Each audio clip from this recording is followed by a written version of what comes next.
வந்து இந்த சிக்கன் கொஞ்சம் டேஸ்ட் பாருங்க, அப்படியே உப்பு காரம் இது எல்லாமே கரெக்டா இருக்கான்னு கொஞ்சம் செக் பண்ணி சொல்றீங்களா? கரெக்ட்.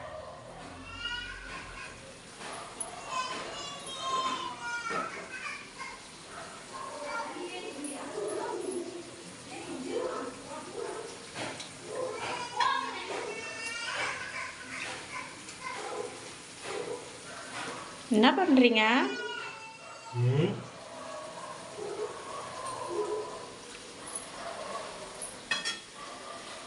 அவன் விரதம் இருந்து ரொம்ப நாள் ஆச்சா, இன்னைக்கு தானே சிக்கன் சாப்பிட்றேன். ஆமா. கரெக்டாக தெரிய மாட்டேங்குது. இந்த 1 கிலோ காலி ஆகணும் உனக்கு கரெக்டாக சொல்லிடுறேன் பாரு. அடப்பாவி, அதுக்காக ஒவ்வொரு பீஸா வச்சு வச்சு சாப்பிட்டு சாப்பிட்டு காலி ஆகிற வரைக்கும் டேஸ்ட் இருக்க எப்படி இருக்குன்னு சொல்ல போறீங்களா? ஏம்மா உங்களுக்கு கரெக்டாக உண்மையாக இருக்கணும்ல. ஆமா, உப்பு காரம் கரெக்டா இருக்கணும்னு பார்க்க சொன்னா, அதுக்காக ஒவ்வொரு சிக்கனா வச்சு வச்சு அது காலி ஆகிற வரைக்கும் பார்ப்பீங்களா? ஆ கரெக்டாக பார்த்து சொல்லு. நல்லா பார்த்து சொல்லுவீங்க போங்க. மற்றவங்களுக்கு வேணாம்.